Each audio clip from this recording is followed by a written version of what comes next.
Good afternoon, ladies and gentlemen. Governors, asanteni sana kwa kuja. Tumeshukuru wakati wenyu, tunafurahia kabisa. So our youth are very dynamic. 1 minute they are rearing a high-grade sheep, and then the next minute they are moving furniture. So I think they are quite dynamic. Asanteni sana. And so, ladies and gentlemen, owing to several iterations of the day's program, we are very pleased and privileged to have several governors in the house, a couple of CECs. And because of that, we are going to ask that where they would have been setting the stage at the beginning, now they are going to come and recharge all of us before we move to the next segment. Now, the gentleman who will speak and provide a keynote address, we know him very well. His name is Governor. Now this, kinakwambia hii internet itatuonesha maneno. His name is Governor Kenneth Lusaka, and he is in his capacity right now the chair of the Agriculture Committee at the Council of Governors. Actually, we are the pioneer governors when devolution started. We were sent home in 2017, but 8 of us came back after Wananchi realized that they had actually made a mistake. So I also started farming long time ago, not because I liked it, but as a punishment. And that's where partly the problem is with the youth and the way we looked at agriculture. Because agriculture was seen as a punishment. Anytime you have made a mistake in school, you will be told to go and weed. Even at home, you will be told to go to the farm. So you grow up knowing that agriculture is a very bad thing, is a punishment. So we want to change that attitude. We want to move from that attitude. That's why we want to engage the youth. I've sat there and listened to the youth talk, and I was very impressed with what I'm seeing. They are calling for action. And that is the way we want to go. So what I will be saying is just the icing on the cake. But a lot of the issues, I think the youth are speaking, and we need to listen to them. So it's both an honor and a privilege to be with you today for a conversation that sits at the heart of our national priorities. One hand, agriculture is and has always been the backbone of our Kenya's economy. And on the other hand, the young people gathered in this room and those beyond it are the lifeblood of our future. So when the two meet, youthful energy and agricultural potential, transformation is inevitable. And that's what I was listening here. Yet if we are honest with ourselves, this potential remains vastly untapped. As you well know, the youth make up to 75.1% of Kenya's population. This is a formidable force. So if properly guided, empowered, and included, our youth can redefine the future of our food systems, energize our economy, and drive Kenya towards a sustainable prosperity. And that's what I was hearing as I sat there. So distinguished guests, yet the reality is sobering that youth unemployment and disengagement are on the rise. We have young people brimming with talent, ideas, creativity, and energy, yet too often they lack the opportunities, resources, supportive structures that would allow them to thrive. I think that's what they were saying. The result, lost potential, growing frustration, and disconnection from productive participation in national and county development. I listened to that youth say that we have been listening to these stories. We now want action. They are getting impatient, and that's natural with the youth because they have a lot of energy. We are delaying them. That is what they are saying, and some of the things are the things that we are mentioning just now. So this is the paradox we face. While Kenya's agri-food sector employs 60% of the workforce and contributes over half of our GDP, youth participation remains unacceptably low. So the African Agriculture Status Report 2022 reveals the challenge starkly as follows. That 72% of youth perceive agriculture as a low status occupation. What I was talking about. And sometimes even some of the varieties that come from Bungoma where we grow sugarcane, if you tell a youth that you are going to grow sugarcane and wait for 18 months to be paid, they become impatient very fast. So we must get varieties that are also going to mature fast, because our youth are now used to quick money. They're not going to wait for 18 months. And from Zoya, if they pay you, you continue praying to God. So you can also plant the sugarcane and not get paid at all. 59% of Kenyan youth report limited access to land, which in turn restricts the access to finance. I think they have raised that. I was not here. Youth engagement in agriculture has declined by 8% from 37% in 2016 to just 28.5% in 2020. So, and yet this same report offers hope that 85% of Kenyan youths have received education, whether at primary, secondary, or technical training levels. So many are fluent in the digital world, a powerful tool that, if fully harnessed, can transform agriculture into an attractive, profitable, and modern career pathway. Imagine what could happen if we connected these digital skills with agri-food value chains, green technologies, and innovation hubs in every county. So what must we do? This is why we are here today, not only to speak, but to listen, to hear from our youth directly. What will make agriculture and agri-food systems a space where you see your future? So at the Council of Governors, we are crafting a bold forward-looking response, the Youth in Agri-Food Systems Strategy. I thank AGRA, our steadfast partner in this journey, for working alongside us. This will not be another strategy gathering dust on a shelf. Because again, we are very good at coming up with strategies which we don't implement. As the chair of agriculture, when I went to Bungoma, it's my second term, we went to Zambia to look at crop insurance. You know what they told us? This system was developed. We actually came to benchmark in Kenya. Now we are going to benchmark what we told them. The same, when I was a PS in livestock development, we went to Botswana Meat Commission to benchmark, and we were told Botswana Meat Commission was a prototype from Kenya Meat Commission. So they came copied from us. We were now going again to learn from them. Even the first director of veterinary services was from Kenya. So you get where the point is, that we come up with very good, what the youth are saying, we come up with very classic policies, then they just gather dust because we cannot implement what we have said. So this will not gather dust. It will be a practical, actionable, and anchored in county realities, while aligning with our national development priorities and global sustainability commitments. So we see agriculture not as a fallback option for the jobless, but as a front line for innovation, enterprise, and transformation. So this sector offers limitless possibilities to our youth as entrepreneurs, climate-smart farmers, agri-tech innovators, processors, traders, researchers, and providers of green solutions. So we will begin with pilot counties, including those already working with AGRA, but our ultimate goal is to roll out this strategy in all the 47 counties, ensuring no young person is left behind in the march toward food security, climate resilience, and inclusive prosperity. So drafting this strategy is the first step. Implementing it faithfully and effectively is the real work.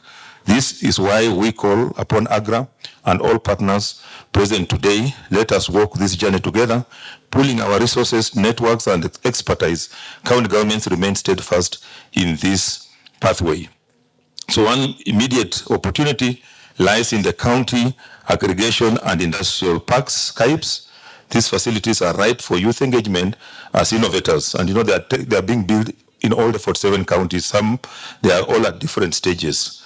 Suppliers, processors, and service providers. So through our strategy and partner programs, we must deliberately create pathways that enable young people to claim their share of the CAIP opportunities. Distinguished ladies and gentlemen, in closing, I commend AGRA for curating such a relevant, timely, and solution-focused session.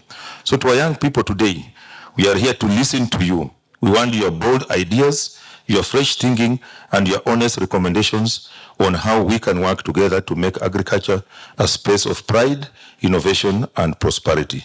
So let us remember the future of our food systems, and indeed the future of our nation, rests in your hands. And together, we can make that future not only secure, but abundant. So as I finish, I think we have come to listen. And I've listened, you've told us to go to Tanzania, to do something there. We will see what we can do. But this time we want to be serious. We want to encourage the youth. And I went to Rwanda one time. And you know, when you talk about anything in Africa, people talk about a budget. I want to ask you a simple question. How much money do you need to change your attitude? Zero money. So you don't need a budget to change your attitude. We just need to change our attitude. And that is what has happened in Rwanda. You go to Rwanda, it's very clean because people just changed their attitude. They said, we want a clean town, a clean city. You go to Kigali. So we also want to change our attitude as a youth to look at agriculture positively. And I like the way you're putting it because we want to move from agriculture. Culture, you know, agriculture was seen as a cultural thing, planting bananas, tomatoes, into agribusiness and value addition. That is where we are going, and that's why we want to encourage the youth, and I like the way you responded. So I don't want to take a lot of time. I was just to give the icing on the cake. I want to welcome my brother, Dr. Malombe, so very experienced, seasoned governor, to come and also encourage our youth. Karibu sana.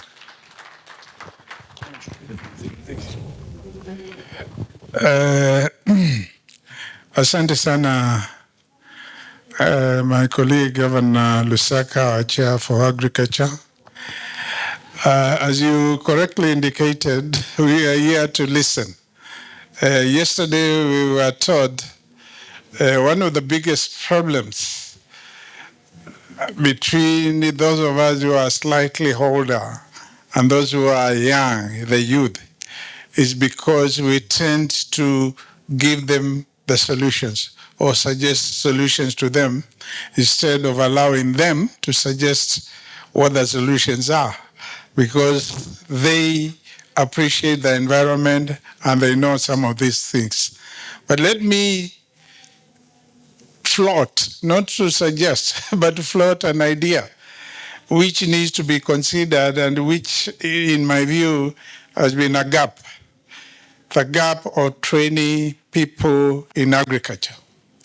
If you look how in the past, when Kenya was very productive in the field of agriculture, we had, for example, Egerton College. Egerton College, people were going up to diploma level, and they had a whole range of agriculture and livestock courses. Then that place was converted into a university. One of the biggest mistakes we've been doing in this country, converting middle-level colleges, which train people who are hands-on, into universities where they study theory and they are not practical. When you look at employability of people who have done agriculture, even BSc agriculture, during our time, if you do BSc agriculture, you are employed straight away. If you do veterinary science, you are employed as well. These days, if you do agriculture, you may finish 10 years without getting a job in the public sector. So that is something else which discourages people to pursue that line. But agriculture remains a mainstay of our economy, and there is a correlation between the largest driver of an economy in our country, the largest sector which drives the economy, and jobs. It means that particular sector can create a lot of jobs. Yet, that is a sector where the youth, because they think money cannot be made there, you can't be wealthy, you can't be flashy.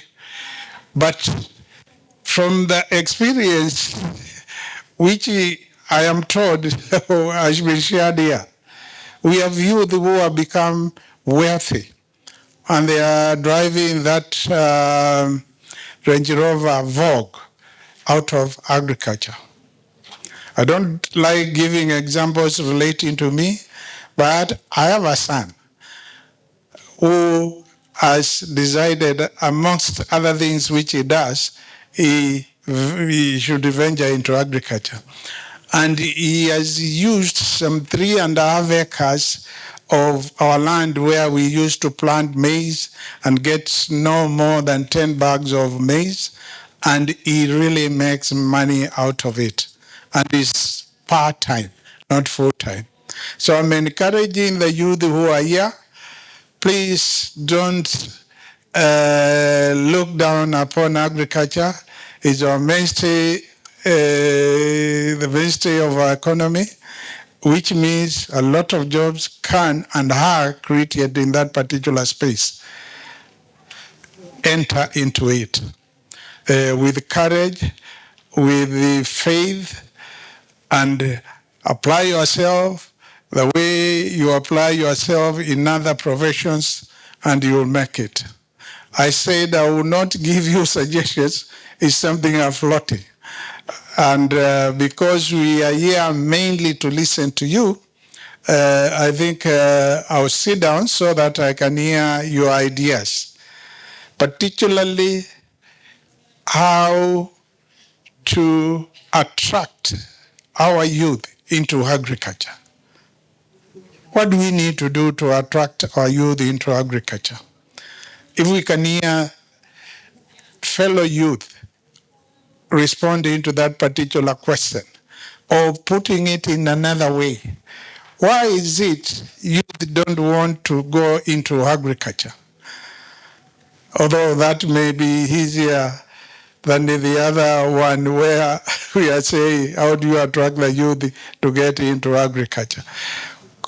And with those questions or issues which are posed, please allow me, Governor Lusaka, and the people who are moderating this to sit down to do what we came here to do, to listen to the ideas that you have.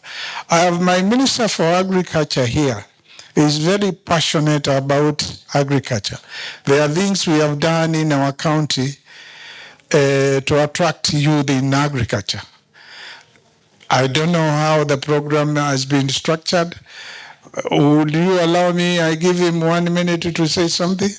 I donate 1 minute to him. Oh, he's a panelist. So asanteni sana, nitakoma hapo. Mungu awabariki. Good afternoon again, and thank you very much, Governor Lusaka, and thank you for also inviting Governor Malombe, and that was actually in line with the program, so thank you very much for reinforcing that we made the right decision. Governor Malombe, thank you for coming. Actually, what I know of you is your water irrigation projects, and for me, because I'm a food systems person, agriculture is fed by water. That water needs to be clean, otherwise the food that you grow is faulty. And then that also has its bearing on health and nutrition outcomes, has a bit of bearing on environment and environmental management. So asante sana for championing those causes. Now, we've got just 2 more people who will speak briefly, and then we will move into the next session, which is the panel session, where we are looking forward to hearing from our CEC from Kitui, Dr. Mbaya. And there is also our CEC from Tharaka Nithi, Mr. Njoe. So we will be, and as we've got 2 youth, so we will be listening a bit more. But we promise to keep time and to be very crisp about it. And I would like to start by appreciating Governor Lusaka, Governor Malombe, but also to acknowledge my friend Kimwele and my friend also from Tharaka Nithi, but also a very young lady. She's called Gloria. She's actually the CEO of the National Youth Council. And I have this great opportunity, but after listening to Governor Lusaka, it is very hard to match that speech. So what I'm going to do is to tell you about AGRA and why we are here. Governor Malombe, you asked some very critical questions, and I, like you, wanted to hear, but I had some very interesting things around, you know, you have a farm, but sometimes the youth think that they're cheap labor because they're not being paid. When he milks the cow, it is you who makes the money. So he wonders, when will I own this cow? And I like the comments you made around opportunity, around inclusivity, around space. And I think we all know what the youth have been saying. And I think as AGRA, we thought to have a different conversation. And that conversation is about bringing people together. Because tukiongea si kila kitu inaweza kuwa sawa. Na governor umesikia vile vijana wamesema, they want action. We too are an institution that believes in action. And we believe in working together with government to drive that action. We have worked together in the agricultural space, and we have studies that have actually shown that a transformation is most likely possible, where you have a government that is focused, that is intentional, and that actually puts money behind a lot of the statements that we made. So we didn't want to come and tell you stories. We wanted to bring youth from about, we have youth from how many counties? We are about 15, youth from about 15 counties here. And we wanted them to talk and just to say some of the things that they have said, that you have listened to, and we really appreciate you for coming. The last thing I want to say is that I would want to appreciate our partners. One Acre Fund is here, the National Youth Council is here, the Council of Governors. We would like to thank you because of creating this space. My colleagues, AGRA, who are here, and I believe there are many other development partners who are represented here, who are willing to have a different conversation about the youth and are willing to make commitments about the spaces and the things that we'll do for the youth to make sure that there's no despair, that there's no despondency, but there's actually hope and there's a future, and they're proud of being people who are providing jobs, providing food in the agricultural space. So thank you very much, and I would love to sit. Thank you.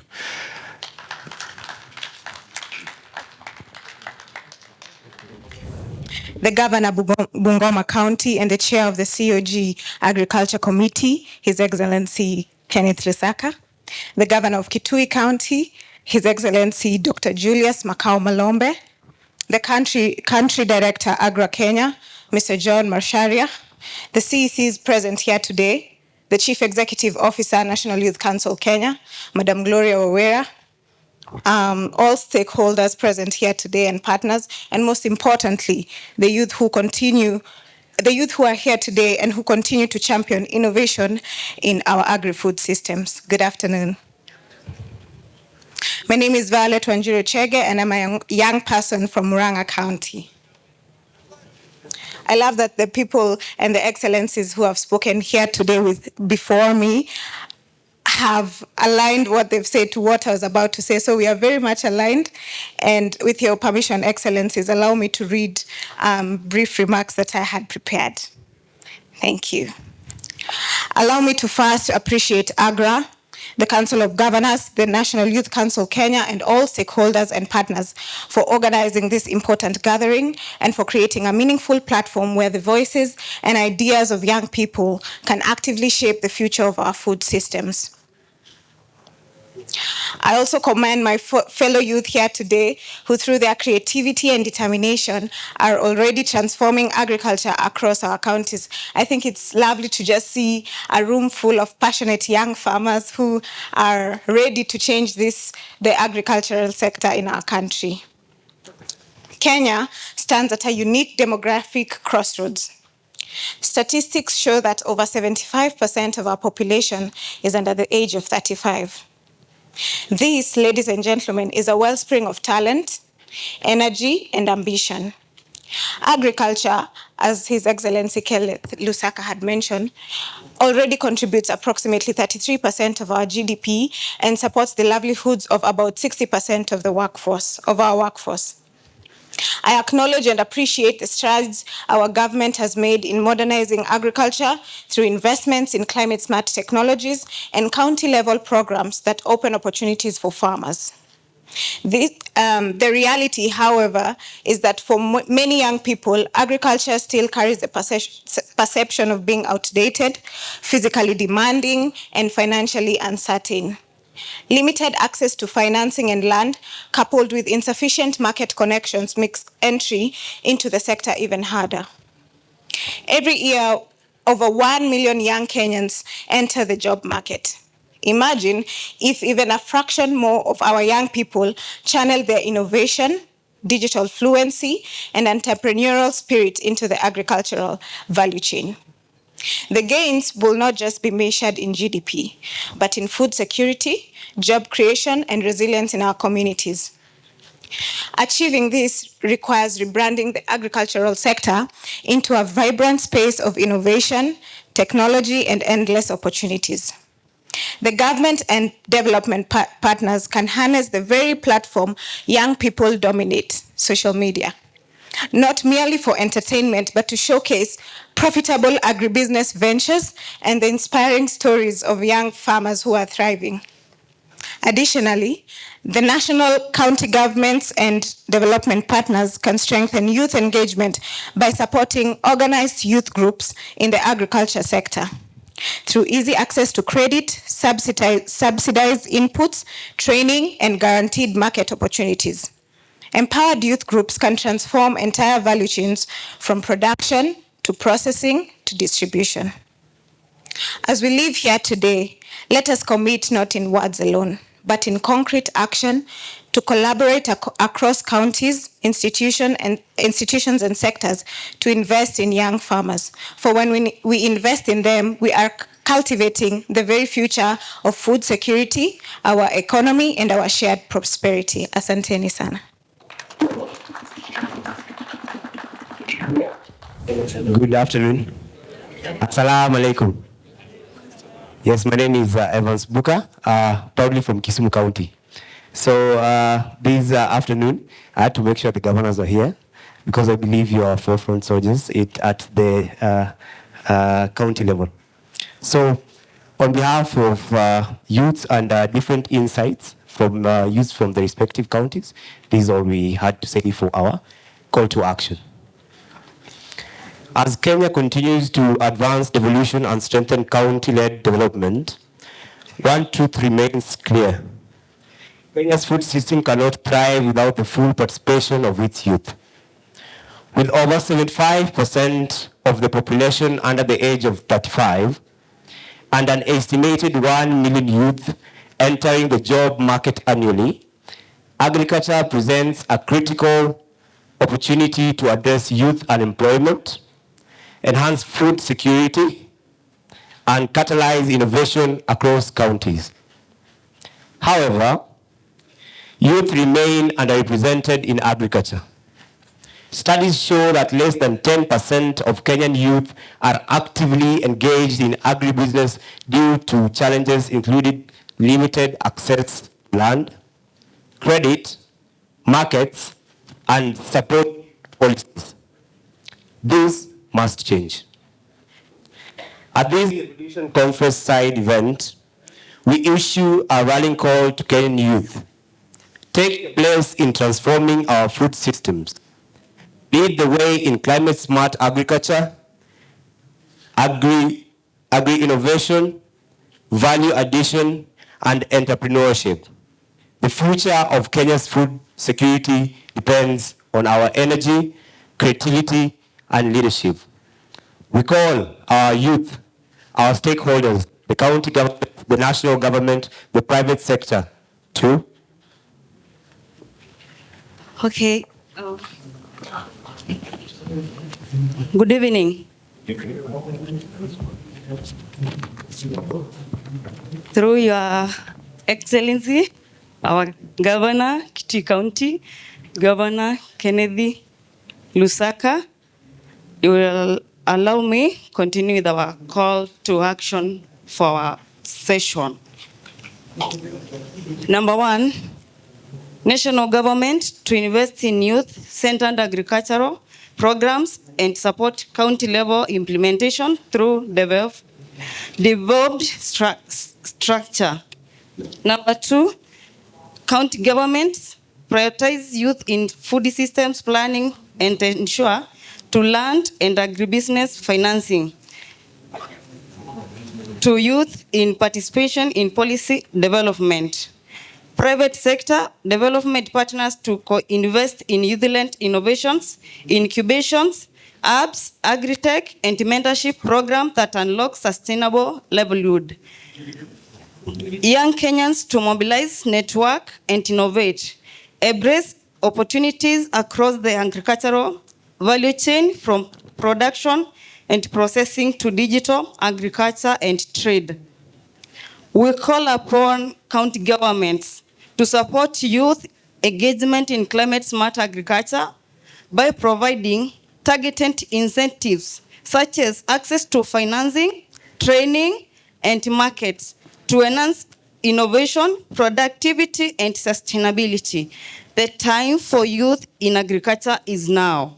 Let us not be observers. Let us be co-creators of a resilient, inclusive, and thriving food system in every county. Form ni kilimo. Asanteni sana. Thank you so much. So I would kindly wish to invite Your Excellency Governor stage, as you are the chair to the Agriculture Committee, to present this to you. Let's give him a round of applause as he comes to stage.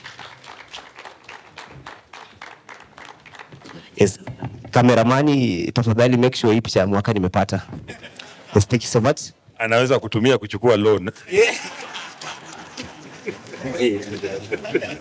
Thank you so much. A round of applause. Thank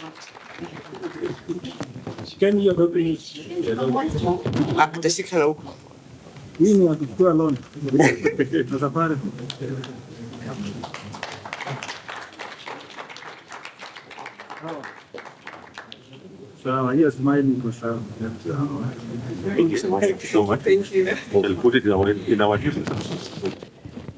Thank you so much. Thank you so much. Simni clap hata mimi. Thank you very much. Thank you very much, Grace and Buka. We are very appreciative. And Governor, thank you very much, Your Excellencies. And we shall see you another time. Asanteni sana. Okay, that doesn't mean that the rest of us leave. We still have about 20 minutes before we wrap up. As we finish and conclude, if we start well, let's finish well. So I'd like to invite very quickly our next panel, and our moderator is actually quite chap, as we say. So she'll be very crisp and she'll be wanting to hear from the different stakeholder groups that we have. I'd like to invite Ms. Gloria Wawera, the CEO of the National Youth Council. Gloria is actually an advocate for national youth, for youth at national level, and she leads the council's advocacy on economic policy and has recently convened youth leaders to analyze and provide formal feedback on the Finance Bill 2024. She's an advocate of the High Court and 8 years of experience in legislative work at the Parliament of Kenya. Madam Wawera, asante sana for accepting to moderate this session. Thank you very much. Our next speaker is Sholen. Sholen, where are you? So we know Sholen as the guy who's the muscle behind putting I was calling it a pulpit. What is that thing called? Podium. The podium up here. And Sholen is a sheep breeder. I don't know whether you even know where that, when he told me sheep breeder, I asked myself, what does that mean? So basically he gets extremely high grade sheep and then uses those to reproduce others of similar grade. And then he sells them for a lot of money. When he gave me the figures, I told him, si ulete tuchinje moja. He said, no, hata heri nikupatie, because I will be slaughtering 300,000 shillings easily. So he would rather give it to me so that I breed. So that is Sholen. Sholen, karibu sana. Our next speaker will be Dr. Abed Kiwia. Abed, tafadhali, karibu here. Dr. Abed is a program officer and soil scientist at AGRA. And right now his focus is on soil health. So when you people are wondering regenerative agriculture and agricultural practices, you're going climate smart, the gentleman you start with is the soil scientist. Dr. Abed, asante sana, karibu. Our next speaker will be Honorable Njage Jue, the CECM of Agriculture for Tharaka Nithi. And actually his portfolio is agriculture, livestock, fisheries. So you can see it's productivity all round. So karibu sana Mheshimiwa Waziri, and where he's coming from is that he's currently, okay.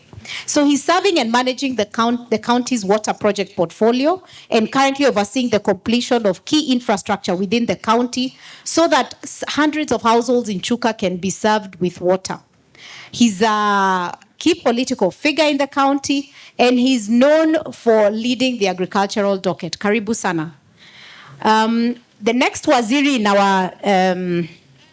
in our panel right now is Waziri Kimwele, who has just escorted Governor Malombe out, but he's coming back. So he said we continue with the introductions, he will join. And then we have Miss Yael Hartman from 1 Acre Fund. Yael is the Global Director for Government Relations and Policy. And in her capacity, she's able to provide a bird's eye view of the kind of work that 1 Acre does across our counties, and her interfaces are not just at subnational level, but also at national level, and beyond that, globally within the 1 Acre Fund portfolio. Yeah, welcome, and thank you for your time. And then finally, we have Tracy Ngoya. Tracy is a sales and marketing professional, and currently she's using those skills to develop leadership and business development skills for youth. And her passion is getting the youth to move from where they are to the next spot in a way that makes commercial sense and that builds economic empowerment. Thank you very much, Tracy. Karibuni sana. So for this segment, Madam Wawira will take over and she will go through several questions that our panelists can reflect upon. And they'll be relating to a little bit of what happened at the hackathon, what the call to action has said. There is a bit of joining there. So over to you, Gloria. Good afternoon. Good afternoon. Woza. Okay, I think we're here for a minute. So I think my panelists and I will endeavor to be quick and to the point. But I hope and I trust we'll have a fruitful and meaningful conversation. I want to start with the people in the room, the ones we are here for, we the young people, and I will commence on my immediate left with the sheep breeder. Sholen has told me he has dobas, he owns dobas. Sholen, if you would be so kind to tell us, what challenges have you faced as you were starting and scaling your business? And if you could tell me 3 things that could make it easier for you or make the biggest difference, what would they be? Hello. Karibuni. I'm Sholen John. I'm a goat and sheep breeder. I'm 25 years. I just turned 25 years on 8th of August.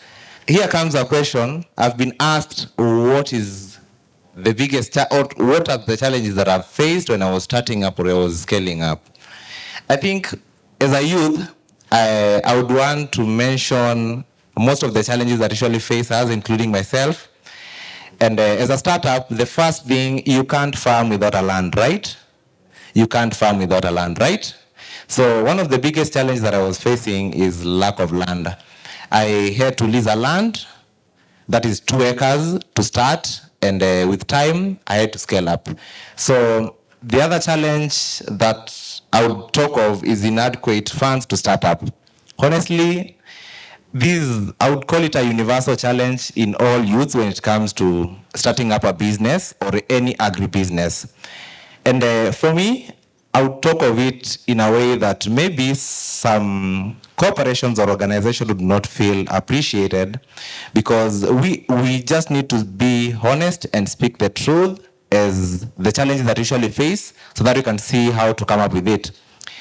As a youth, for you to apply for a funds or anything, it's always challenging. I took 2 years counting for funds before I started my project. And I would talk of, I've visited banks, and honestly, I would not be able to secure any loan because of the guarantees that they were asking for. Either you have to have a logbook or a land or anything in possession to just give in back for you to get a loan. And that has been a challenge. So the three things available. Honestly, if you talk of land first, the three things that would make a difference. One, I would talk of, as the chairperson of Kitui Breeders Association, we have an association of young people that have mapped farms or would be interested to do farming. But given an example, I usually see lands, the county lands or national government lands in our region.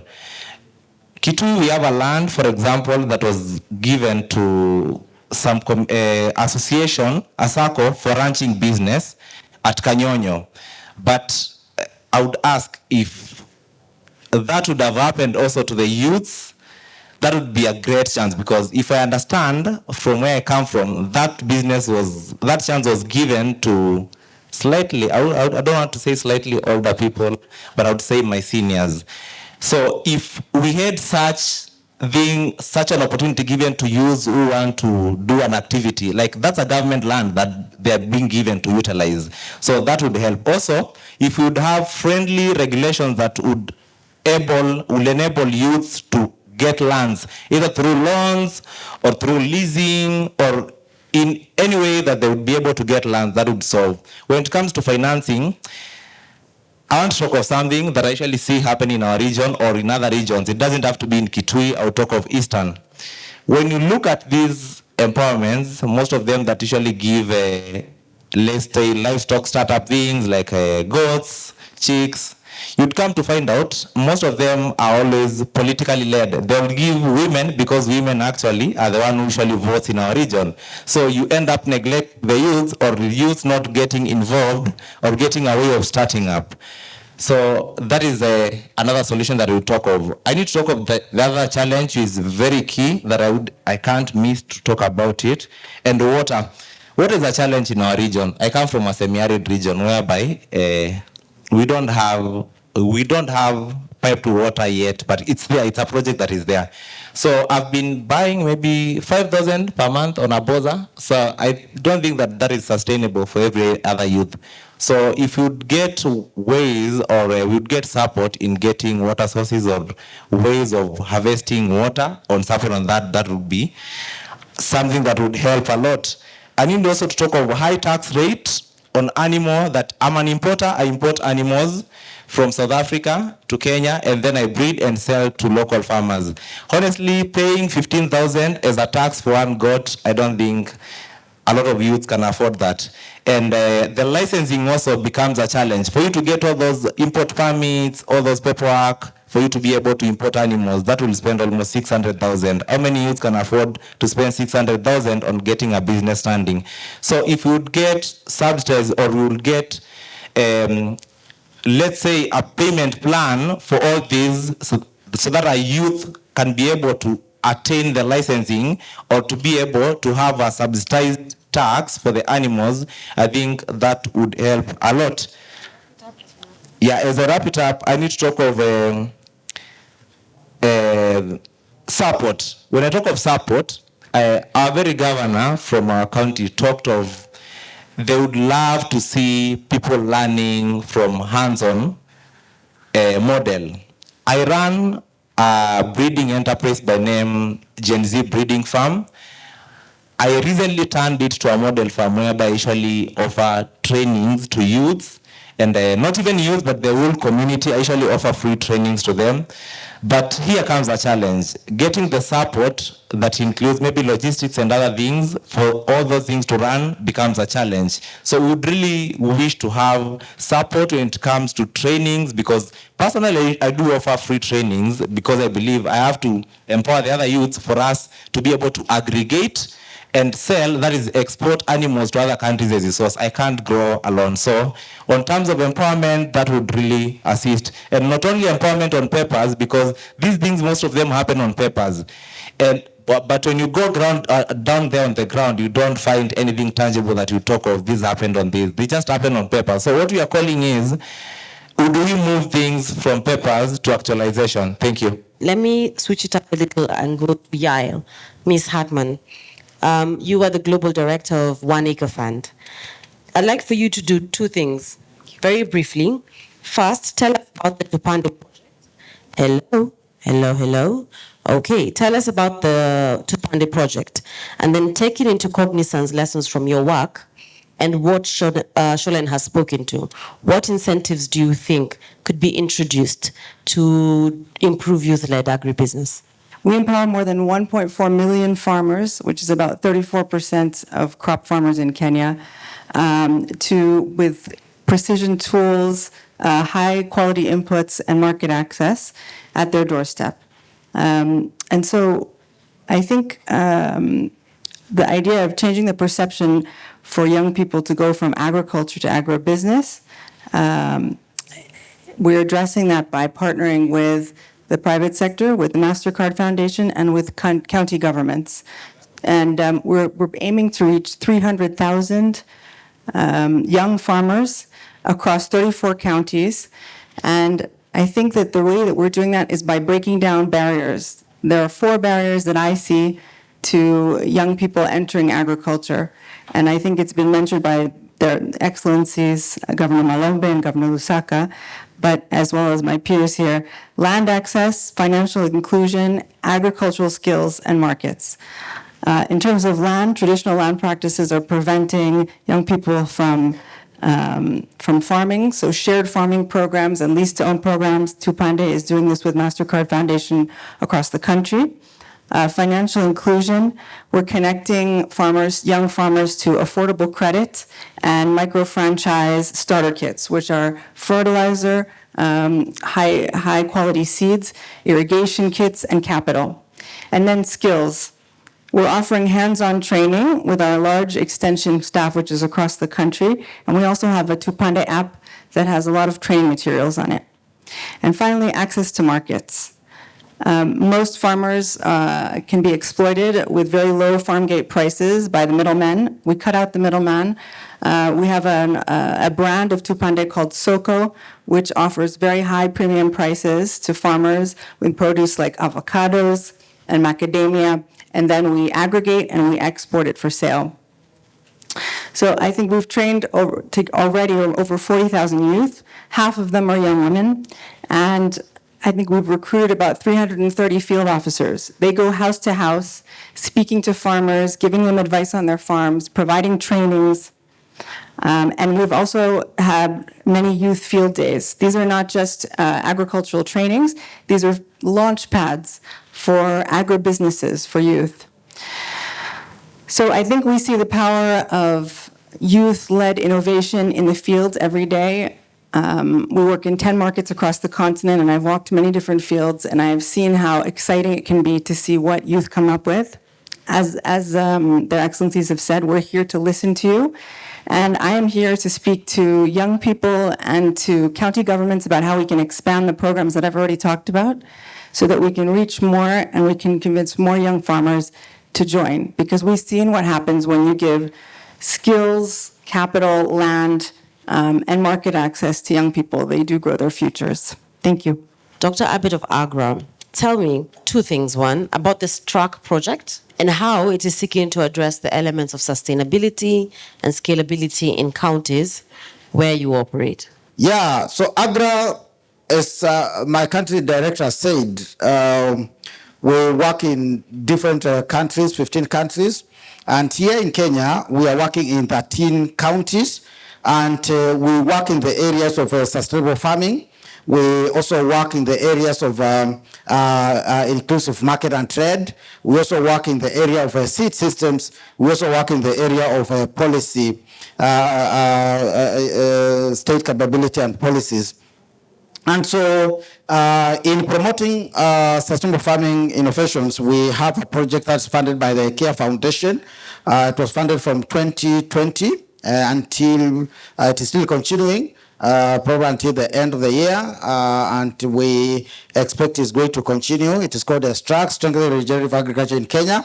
Currently working in 4 counties, Tharaka Nithi, Kitui, Embu, and Makueni. And I'm glad the CCs for those counties, some of those counties are here. They will speak about what we are doing in those counties. But then in terms of scalability, after promoting regenerative agriculture in those 4 counties, we have also scaled out to other 9 counties. We are now in 13 counties in southeastern, in central Kenya, in western Kenya.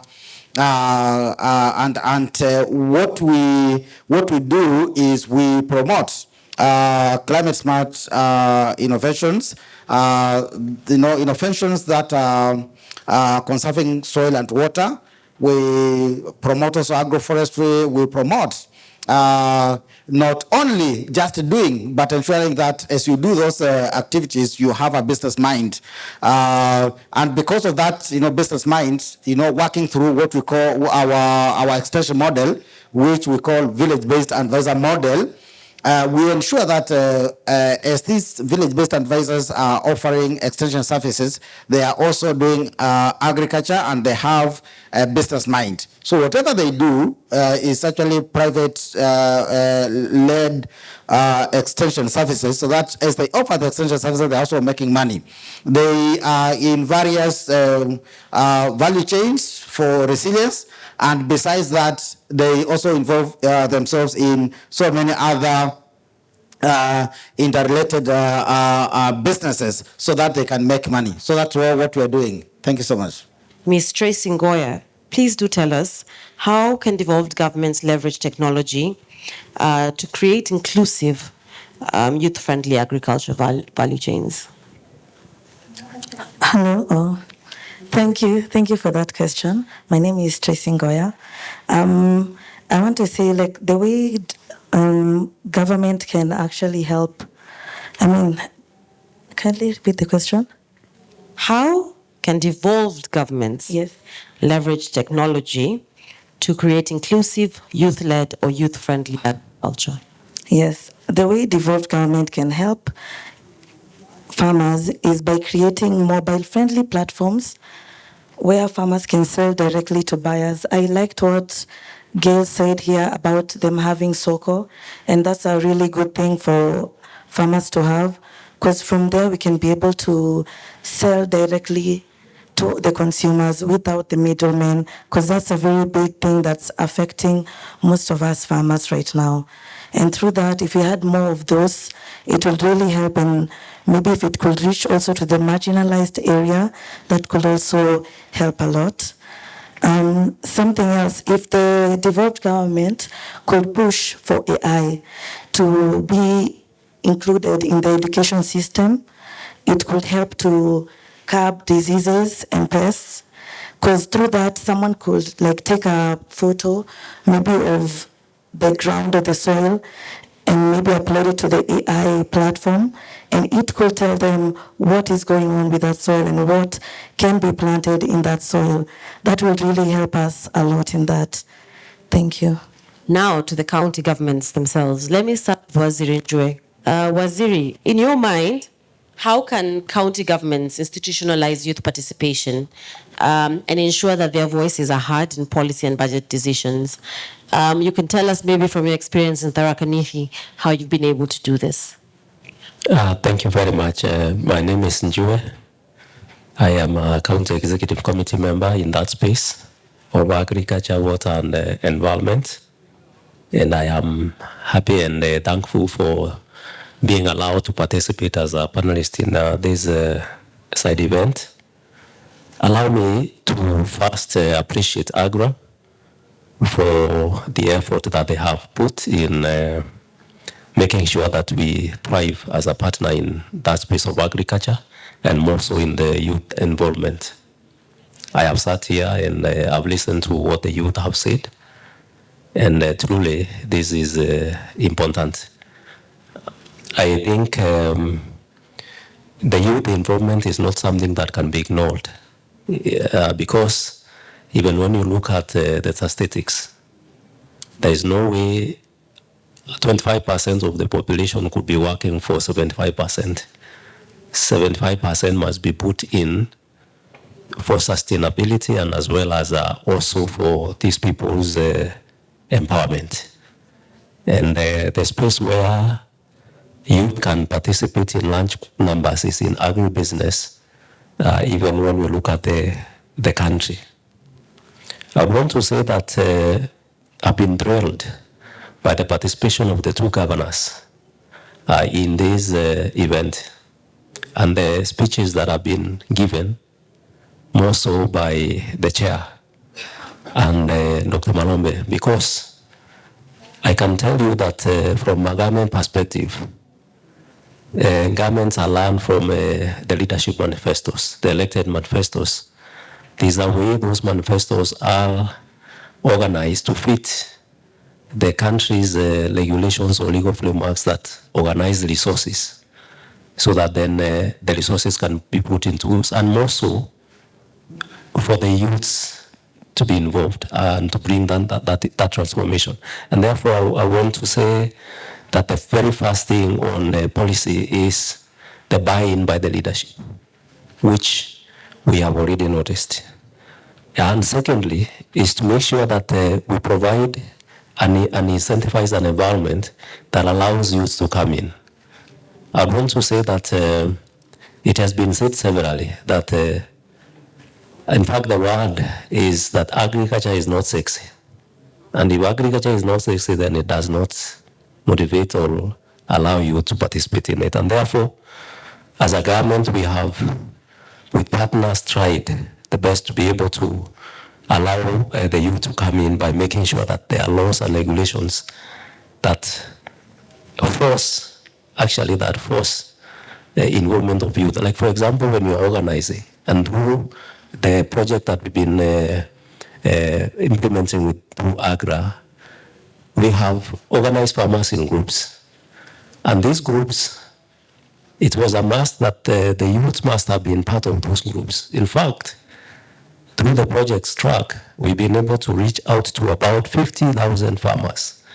And out of those 50,000 farmers, a percentage of over that has been youth-led. The leaders or the persons that were at the center of these groups' involvement, we would see that the farmers are assessing seed. We would see that the farmers are assessing good agronomical practices, of that training of extension, would ensure that the farmers have been organized to aggregate and be able to sell the produce, were called village-based advisors. And a good percentage of them, indeed over 70% of them, were youth. And I would like to say it is as a result of policy that the youth must have been involved. Number two, and allow me to say this because I feel it's very, very important, is allowing youth to participate in decision making. That is leadership. There is no way youth will be attracted to this business if they do not sit in the decision making table. And therefore, policies must also address on the space for the leadership of youths, so that when you're forming your committees, when you're giving the executive positions, some are by law reserved for the youth.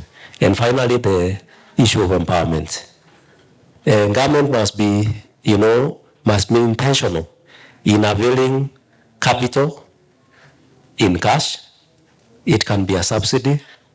It can be a tax waiver or cut, so that the youths feel that they are also they have something to invest, and that there's also making money as a result of government investment in their investments.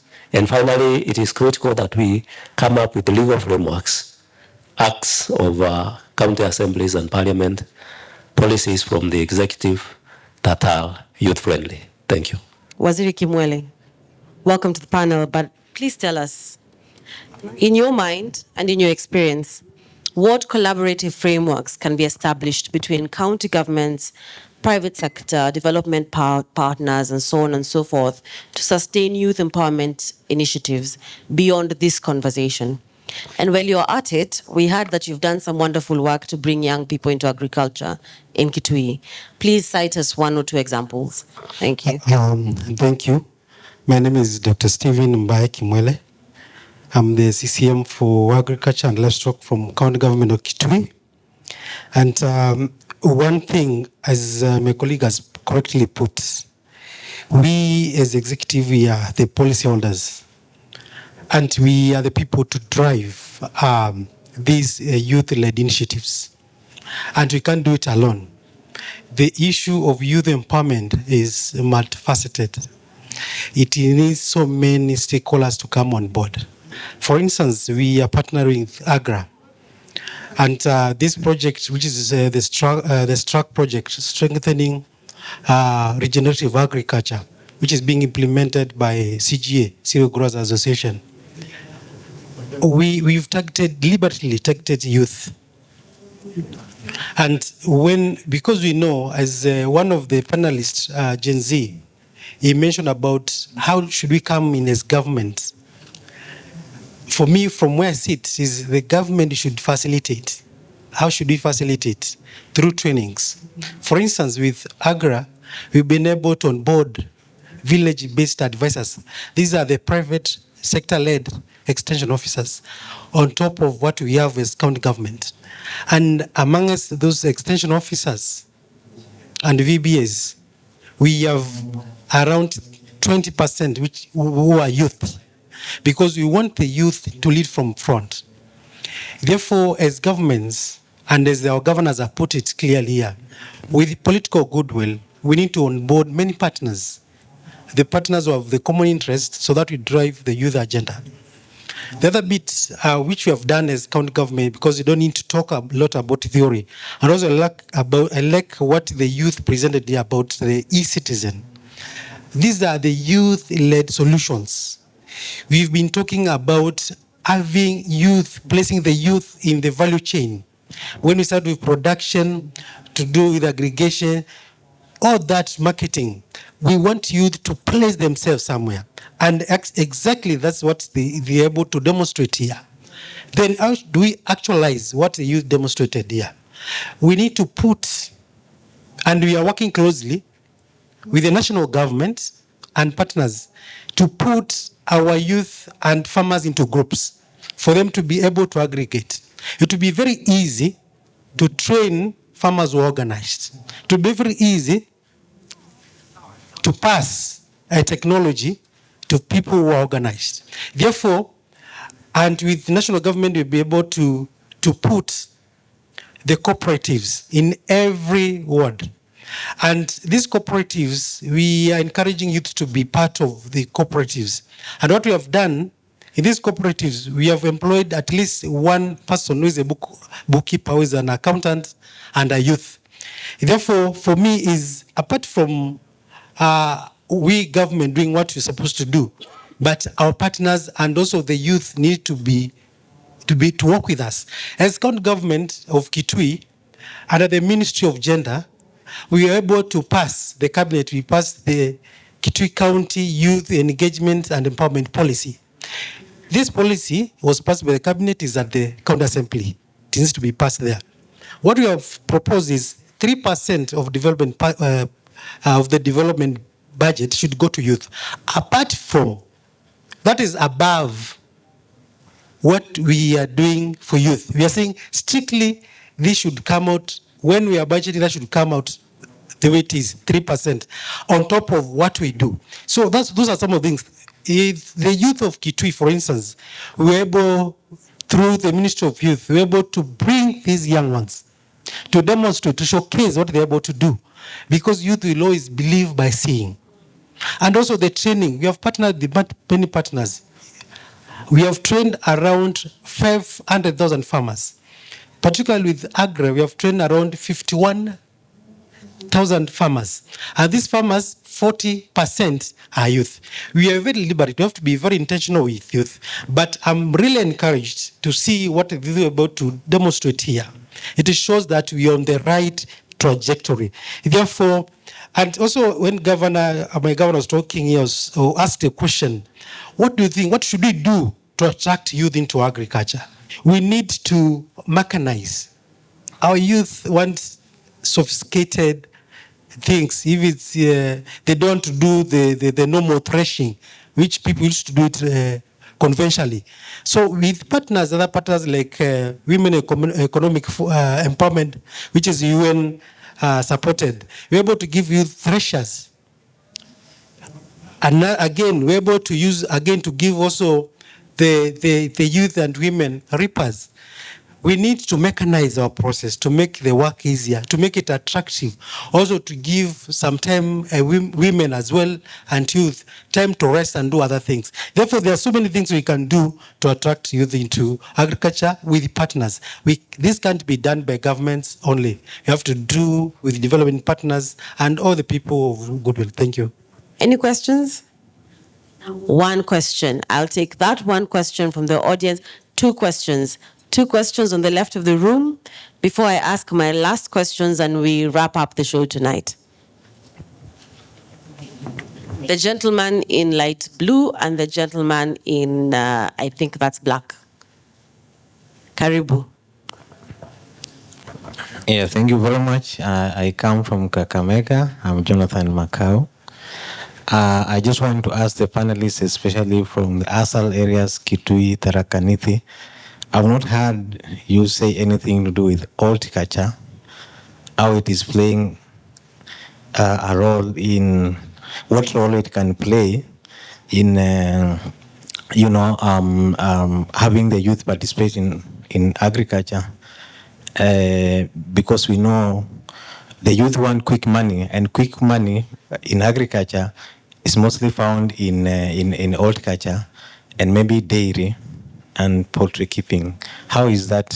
How have you seen it, assist in bringing youth to agriculture in your counties? Thank you. Horticulture, dairy, poultry keeping. Perhaps we take the second one. I want first begin by commending the panelists for a good job well done. To Ms. Hartman. You've talked about what you do at One Acre Fund. I would like to hear just insights about how do you roll your programs, and do you target counties? And in that sense, do you have one program that you have for Kitui County? Thank you so much. Thank you. Tharaka Nithi, Kitui County, and then Ms. Hartman. I think I would want to say that time didn't allow, otherwise we would have taken a lot.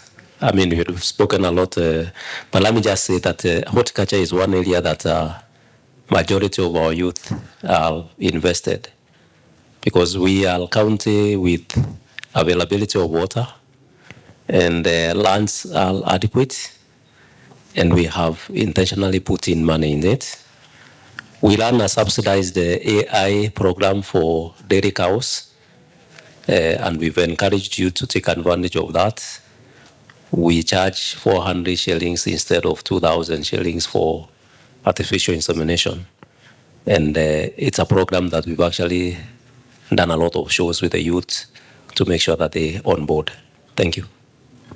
Horticulture is one of the areas which youth are interested, especially on tomato, kales, mango, watermelon value chain. And as Ministry of Agriculture in Kitui, last season we were able to give watermelon seeds and tomato and kale seeds to youth groups. Therefore, we find since you have put youth like quick money, we've been able to do something like that. And also when we come to dairy, in Kitui County, as you know, in the country, Kitui County is leading in terms of goats, the goat meat. We are number one. So as the ministry, what we've been doing, we're promoting gala goats. We're able to give over 50,000 goats, the gala goats, which we targeted groups and we targeted women and youth. We give them goats for them to increase their milk production and meats. And also the other day we give gala bags in the whole county. So we give them gala bags for them to go and change the breeds. When it comes to the dairy, the cattle also offer subsidized artificial insemination. And also when it comes to poultry, again, Kitui County is leading in terms of with indigenous chicken in Kenya. And what we are doing, we are giving groups incubators. We have given incubators across in all the 40 wards to groups targeting women and youth as well. We have done a lot targeting the youth and women, and specifically on those value chains which we have mentioned. Thank you. Thank you.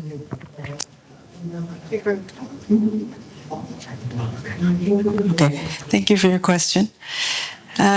So 1 Acre Fund, Tupande in Kenya, we have 330 agrovets across 34 counties, and one of them is Kitui. And actually in Kitui, we are working with MasterCard Foundation and with the county government to specifically target youth. So we've actually trained hundreds of farmers in Kitui in phase 1, and in phase 2 we'll be expanding that considerably. So every agrovet that we have has a Tupande agent, and that agent will enroll farmers in the youth programs, but also in other programs. So they give them affordable credit, trainings. They come to their homes and their farms to give them specific advice about their soils. We do soil testing. And we also have horticulture. We have drip irrigation kits.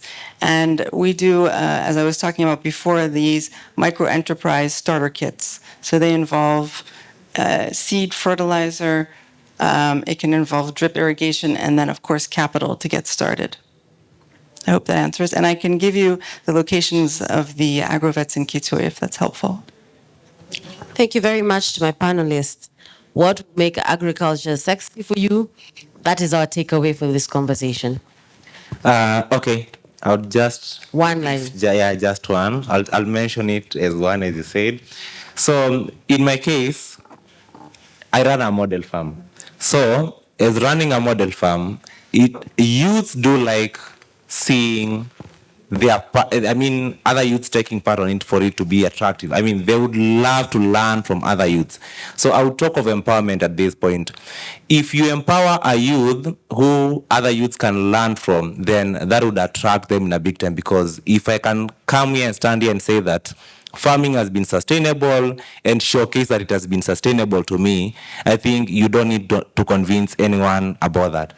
First of all, I think when we were young, honestly, growing up, you were never told farming is the choice to take. And that is the most reason why most of us youth are not into farming. Mostly it was be a collar person. But once you grew up, kama sasa hivi tumemea hivi, tumeanza kuona, oh, so the way I can actually do something is through what I'm passionate about. Because you couldn't follow that passion in that time, but now we are actually able to follow the passion.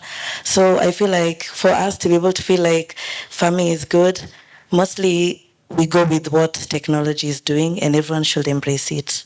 Okay, so we need to rethink how we think of agriculture. We need to make it cool from the onset. We came to realize that there are so many institutions and organizations that are supporting agribusiness and different levels in the counties.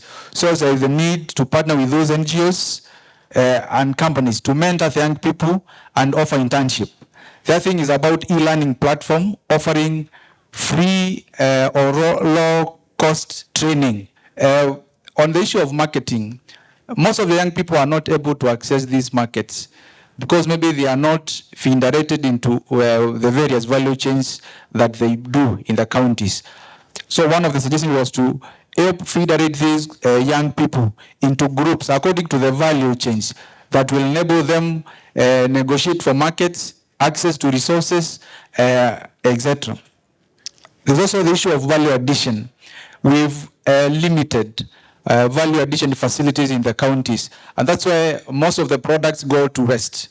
Most of the young farmers experiencing the post-harvest losses, and there is now a call for both governments and institutions to support value addition facilities so that our products can add value and earn an extra price. Digital platforms that connect youth producers directly with consumers or retailers. The team appreciates that we're living in a digital world and most of the production is happening in the local areas. So we need to integrate the technology and develop these platforms where the young people can access to sell their produce, connecting with buyers. On policy and governance, various national strategies dedicated to youth in agri-food systems. The team recognized that some of the policies are not youth-friendly. The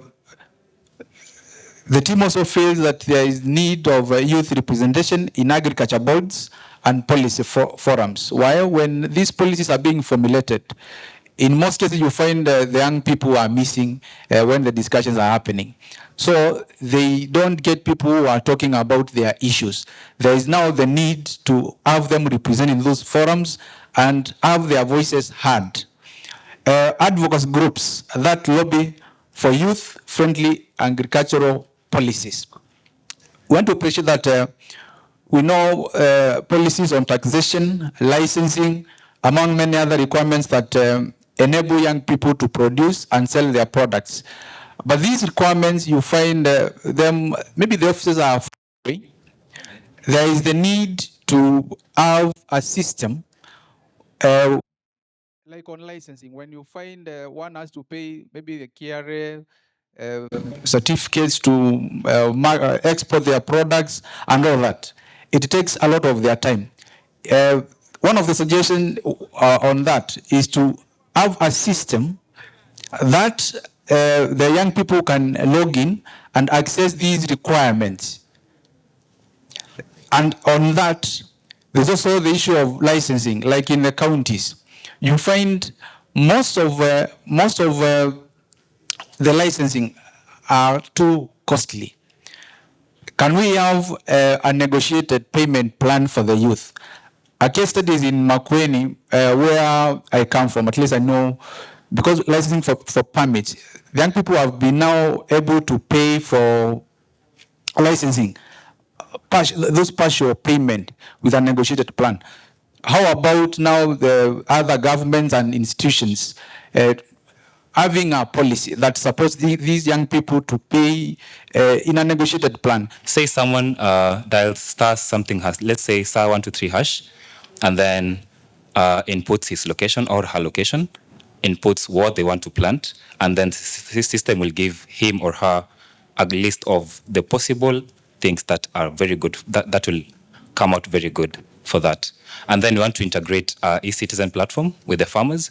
You find that it will allow them to order or get fertilizers in time and on time using the existing over 900 poster units. Next slide, please. So the second problem is sensor-driven water management kits. So basically, let me speak for my county. So as much as, yes, we have water, we would really want to maintain the little water that we have, right? So when we integrate IoT and all that into all this problem, it is going to save us 40% of the water that goes to waste. Another thing is, most of the time you find that we are struck by a drought that is not good for all of us. So using these sensors, it will help us save that water. So first of all, we are integrating small and cheap available moisture probes. So what it does is it irrigates only when the moisture level in the soil is low, okay?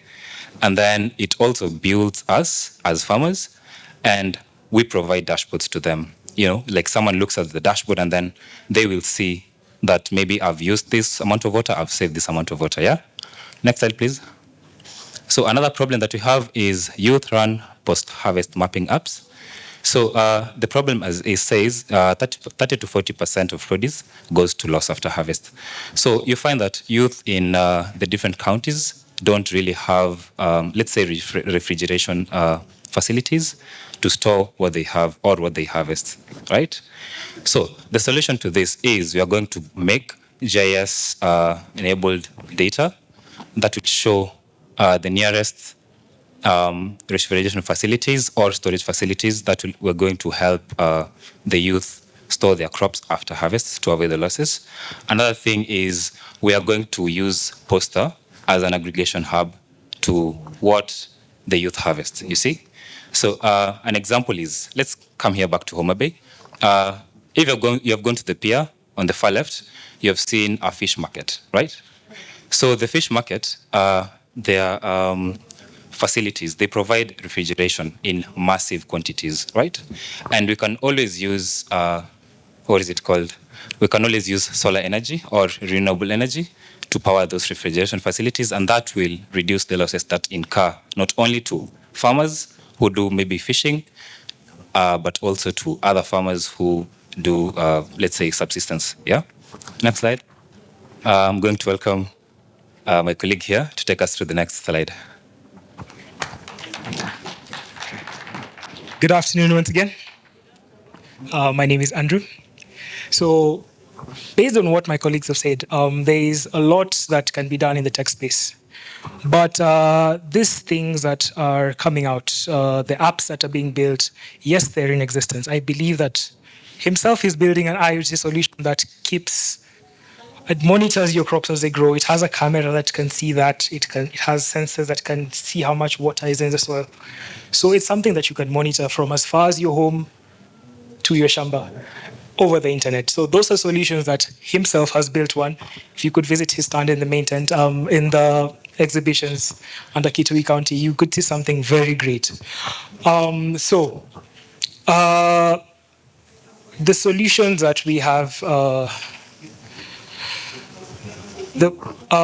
most of you have not known that we have fertilizer being given to Kenyans for free.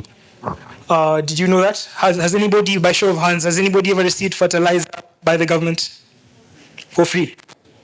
For free. Subsidized cost. Seeds, have you gotten any for free? Subsidized cost. Great. Kiambu County, anybody? Has anybody gotten a chick from the county government?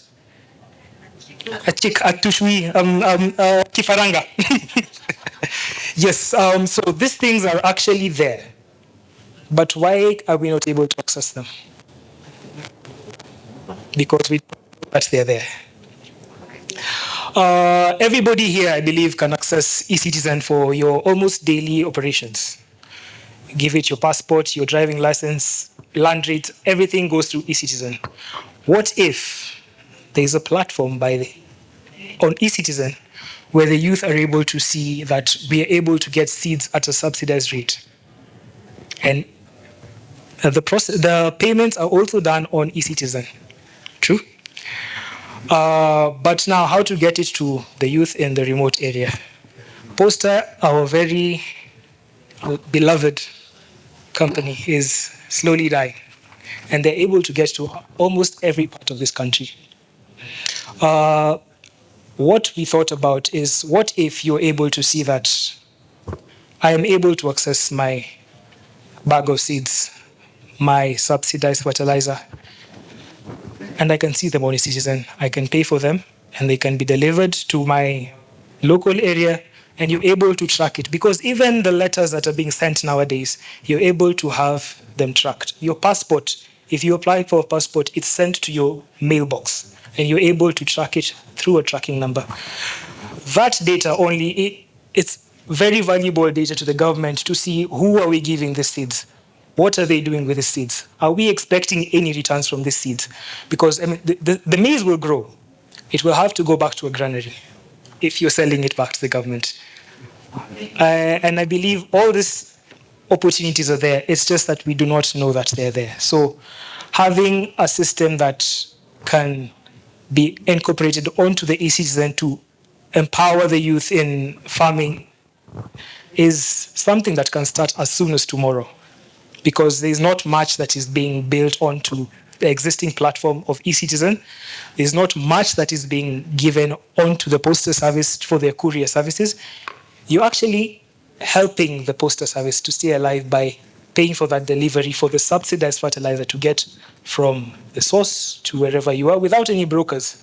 You're able to see whatever you're getting, and it's a more transparent process. I believe my 7 minutes are done. Thank you very much.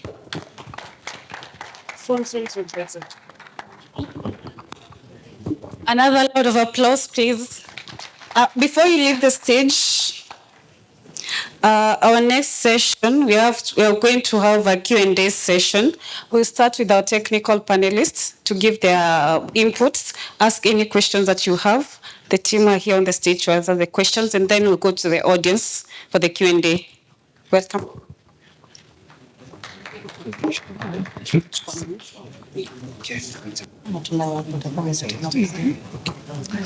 Hi, everyone. Thank you so much. Really enjoyed hearing your ideas. They were really exciting.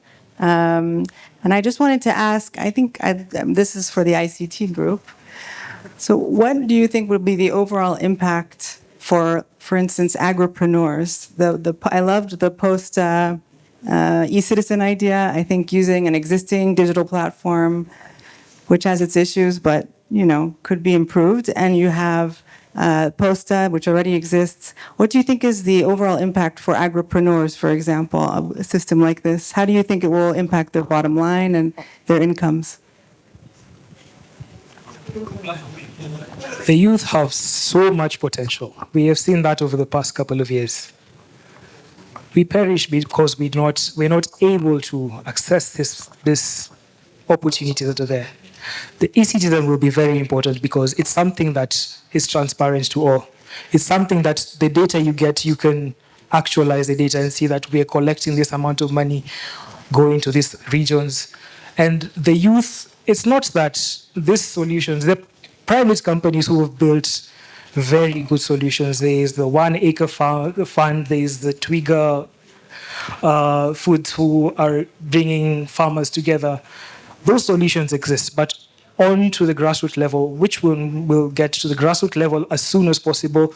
And people who are in school can be educated on, if you leave school, you're told, you can go to eCitizen, get fertilizer, nobody will ask you any questions. You don't have to go through your MCA, you don't have to go through, because the MCA doesn't go through, okay, sorry to say, but they don't go through each and every household to make sure that everybody has an equal opportunity. So this is among the youth to take initiative on their own, to go to the platform, to get their fertilizer, to get their seeds, no limitations. And the courier service is there. So it's between you, the availability, and the courier. And you can start the planting on your own. If I understood your question well, we talked about systems. When we have a system in place, we will be able to deploy marketplace. So most of the youth will also face the issue of marketplace. And when you have a digital system, we are not only integrating it for the start, the beginning of the planting, and we are also integrating it from planting to monitoring, then to the market. So that is economic empowerment for the. Thank you very much.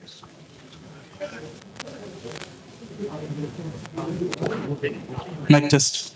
Thank you very much. I think as the only youth on the panel, I'm very excited to hear your exciting ideas, and great work to both teams for coming up with exciting, innovative ideas. So mine is to the IT hackathon group. I really, really loved your youth-run post-harvest mapping apps. I think post-harvest loss is something that we haven't really discussed enough. And when you look at it from a climate perspective, we have productivity, we have seeds, we have fertilizers, but then we lose some of it after harvest. So from a climate perspective, we have to reduce the amount of land we are removing from ecosystems and turning into agricultural land for productivity by preserving what we already have.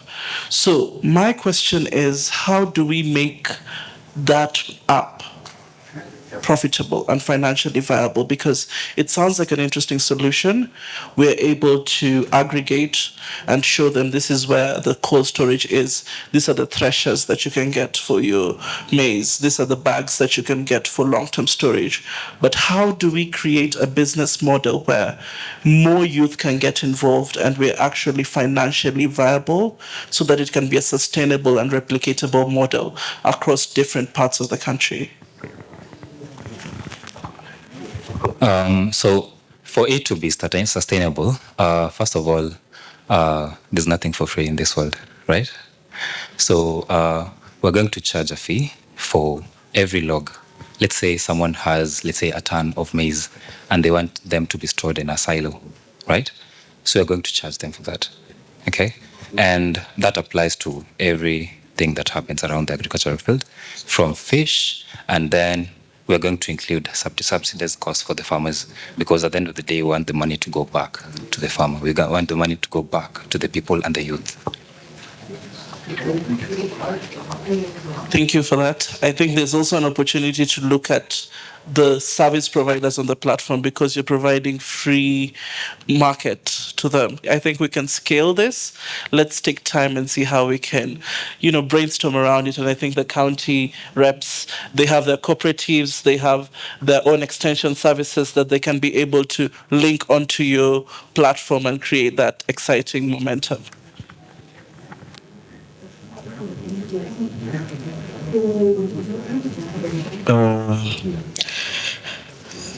Going to the other group, I want to pose a question. Will we first finish with this one? Okay. First of all, congratulations. The idea is so good. But again, you're talking about post-harvest loss. I would really appreciate that you give a specific example of a value chain and maybe give us a picture of how that will help fix the gap that you have identified. Just to give an example so that we don't argue in generalities. Remember, when we talk about agriculture, we already know what we are talking about. Thank you. Thank you so much. Thank you so much for your question. Let me give you a real-time example. When we do harvest, right now we are harvesting peas. So what is happening in the market right now? There is a lot of brokers, middlemen, and the last person, that is the farmer. Whatever they are going to receive will be so low. It will be so low compared to whatever they should have received. So if I'm going to receive something that I don't feel worthy for, what will I do? I'll store that one. And the current pesticide that we have to protect that, they only take around 3 months.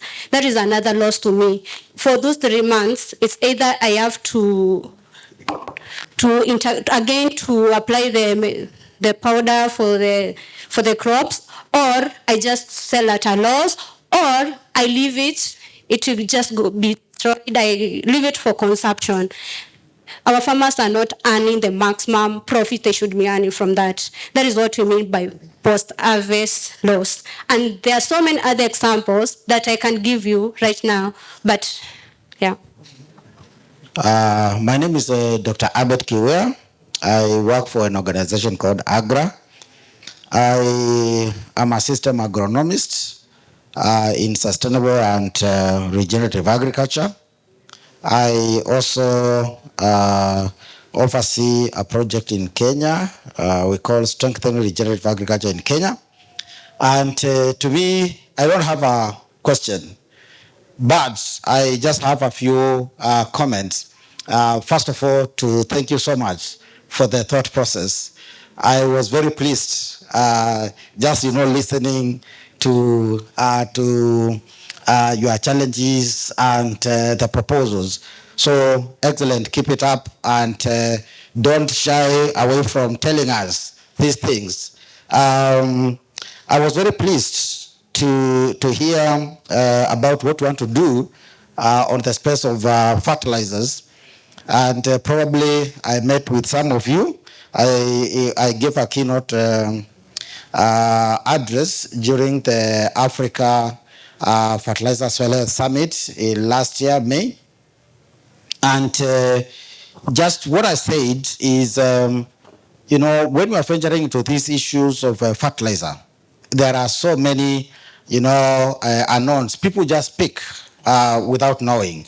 And I just wanted to let you know that as you develop and think about developing an app, please just know that AGRA has invested a lot in that space of fertilizers. We have a book we have authored. We call it fertilizers for feeding Africa's soils. So you can look at that book as you want to develop that app, and it will give you a lot of information on what you want to do. When you talk about an app to order, you know, fertilizers, it's important for you to know the type of fertilizer that you want to order. And we have what we call the 4R, nutrient management stewardship. So it's important you also look at that, so that you know that, you know, fertilizers, it depends on the type, it depends on the time of application. Also the method of applying is very important, as well as the dosage, what we call the rate. So I just needed to highlight that. And just to let you know that what we're thinking about doing in this post-harvest space is something that, of course, in AGRA, we are thinking about that. And I know my country director will be here, who's here, will be talking about that. And something that we are venturing into, and I will be very pleased to also connect with you as we get into that space of looking for these solutions. For the other group, so that I'm sure they're also taking notes. The issues you've mentioned are very important. Some of them I'm not able to address because we have our policy experts here, and they will address that. But issues to do with, you know, climate and diversification for resilience, that's what we are doing, you know, climate smart agriculture and the strengthening regenerative agriculture in Kenya. And I just want to let you know that if you can take notes, AGRA, working with a consultant called Skika, we have developed a digital platform and a website called ARIKA Farm. This is the spelling A-R-I-Q-A, ARIKA Farm. You know, it's one word. Farm is F-A-R-M, arikafarm.com. I encourage everyone here, the youth and everyone else, to get into that platform. We are offering free lessons there, modules. When you complete all the modules, you will also get a certificate. AGRA has sponsored all those, and we shall be, you know, we shall be running this until the end of the year, just to ensure that we disseminate this as much as possible. And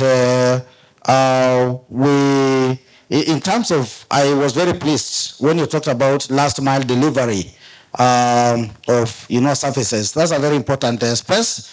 And as you also think about, you know, digital space, and I know what the county governments have done through the agripreneur model. Also in AGRA, we have what we call the village-based advisor model, which is a very important thing that you can leverage. When you go to that platform, ARIKA Farm, you will see you know, what we are doing there. And I think it's very important for us to leverage.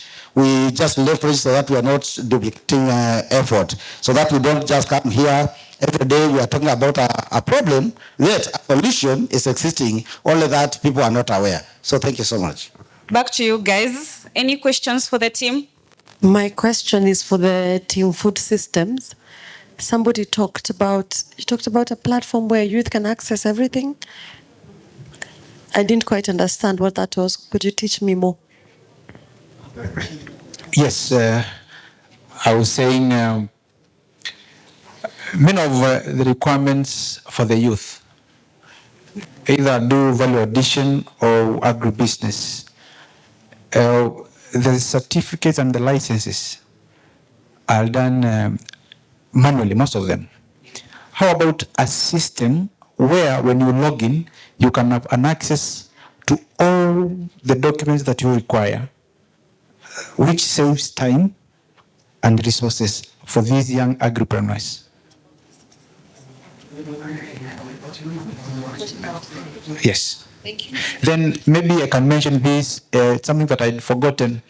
It has worked for some of our agripreneurs in Makueni County on supporting the young agripreneurs with equipment to do value addition. I know most of you visited the Makueni booth where we have the dried mangoes. The product is by one of our youth who was an intern in the county government. And out of the programs that we do on youth empowerment, she was able to get support from one of the organizations, VIP, Village Industrial Power. She got a dryer for mangoes, which she was able to repay within 4 years. And that was a starter. Someone who had just identified a problem. You know, Makueni is a county of mangoes. And with the fruit factory that has been by the county, it was doing the ready-to-drink juice. And it takes only less than 20%. She's now able to close the gap with a certain percentage, drying the mangoes with an increased price on the product. So it's something that organizations which are here can maybe try, support the young people with these equipments who have those ideas, because the products are there, but very minimal value addition activities. Thank you. I just want to mention one thing. We are talking of food system through innovation and participation. So when we talk about food systems, we are emphasizing on the fact that it's the whole food system, the whole ecosystem, from manufacturing the products to farmers, to marketplace, and even value addition. Let's all of us understand the food system for us to be able to integrate and ask our questions well. Thank you so much. I'm trying to understand, yes, by ILO students. Yes. Are you able to make it in life by your innovations? Like now when you sell your innovations, are you getting money that makes you survive or live? Let's not talk about surviving, but just live. Live your life.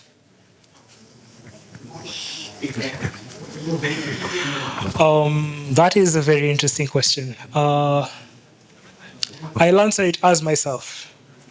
If I am to build a solution like this, that I am able to connect all the youth to the marketplaces and to connect them to the fertilizer they need, all the resources they need, bringing them all together, I would not depend on that for a livelihood, because that is something I'm giving back to my people, something that the youth are out there complaining that they do not have opportunities. They do not lack opportunities. They lack the knowledge of where these opportunities are. So the approach we're taking is making these resources available in a very common platform, which is e-citizen. For a start, if you're able to ensure that we're able to get just seeds and fertilizer in 5 counties, just 5 counties, seeds and fertilizer on e-citizen only, just to see it as a pilot program, to see how many people will be able to benefit from this. They are the ones who will be able to answer your question. They are the ones who will be able to have plants they're growing and to sell. That's the food system we're trying to get improve. If you are a supplier who is aspiring or who wants to sell on JJ, you have to pay something, a certain fee. Now, through that platform, through that online system, we can introduce a subscription fee that will help us maintain the system, hire more developers and more skilled workforce, and especially this workforce will, let's say, favor the youth. Why? Because we know what is in the market right now. A lot of youth are out here without jobs. So through that system, we'll create more jobs, not only to the developers, but also when we talk about the courier services, apart from poster, that we anticipate can provide us with a very streamlined system of delivery, maybe from the farmer to the buyer. We can also bring in peer-to-peer courier services with even the guys with the motorbikes, creating more employment. So it is a system that does not only benefit the people who are in ICT sector or the software developers, but also creating employment to other fellow youth that are playing complementary roles. Lakini, to end on this, for us to come up with a system like this, we will need funding from the private sector and also funding from the government. Sisi tuko hapa, me I'm a developer, my friends here are all developers. We can come together and bring this vision to life. Thank you. But maybe I can just add something. Thank you so much, Dr. Manche, for that question. If I understood the youth here, they are actually telling us the challenges that are out there in the field. They are proposing solutions that we can help them, capitalize, build on them. If there are startups, help them to sustain them. And I think from where you sit, and I think probably you may, and I'm sure it's in CGA, the organization that you're working with, you have innovations that even this youth can leverage on, so that they are not just starting, like reinventing the wheel. They need now to see what's happening, and then they can stand on that and then catapult forward. So I think that should be the spirit. I submit. Okay, let's clap for the team for the good job they've done. You can have your seats. I'll call on stage again the food system group for the Q&A sessions. The food system group. We'll start with the technical panelists again with the questions, and then we go to the audience, where I will only take 2 questions because of time.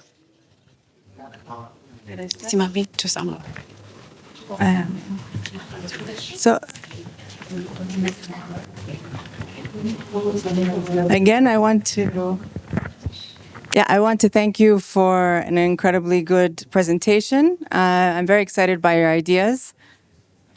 Thank you.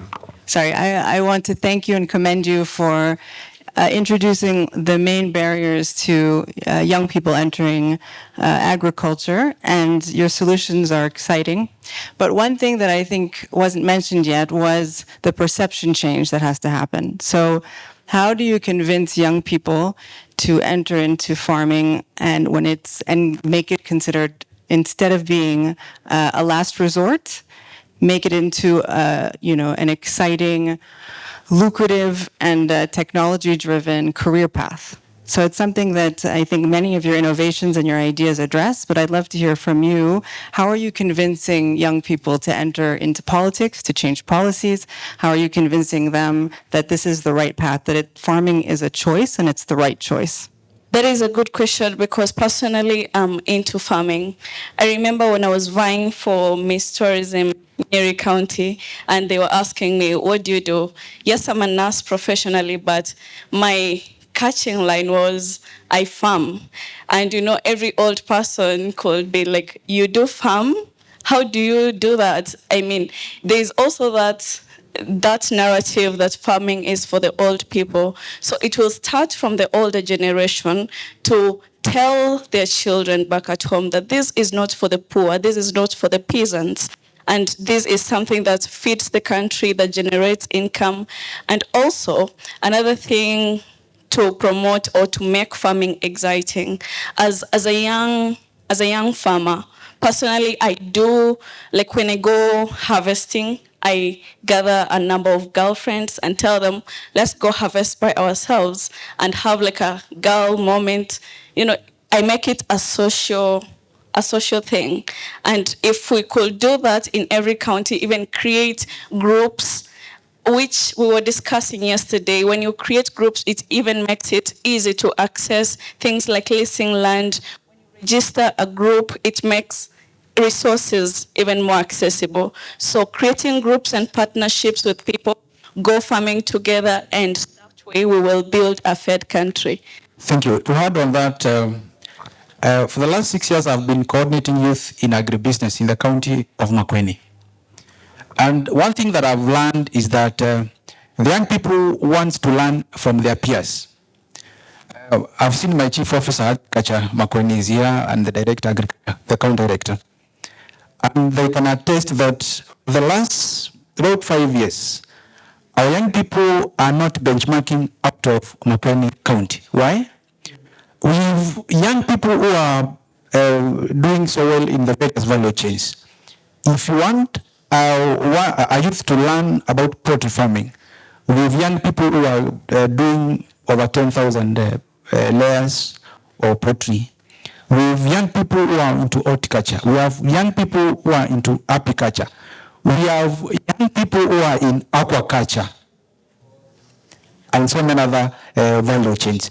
So when we want to entice these young people to do agriculture, to change their mindset, it is good for institutions, for organizations, for governments to make them learn from their peers. We need to empower those young people in our communities and identify those groups to learn and share experience, other than getting young people to benchmark maybe from His Excellency Lusaka. They'll see he's maybe aged, he has money, but you see, like now, when we take someone to benchmark from Iviani Farm, for example, the young girl who is doing a mango value addition and at the same time doing animal feeds and aquaculture, they will see she's a young graduate, maybe in 2019, she was an intern, and immediately an organization saw an opportunity in her and financed her with equipment. She's now able to employ over 40 workers, young people in her farm. Got, for example, another farm in a place we call Mavindini, another graduate, but didn't want to go seeking for jobs in these offices.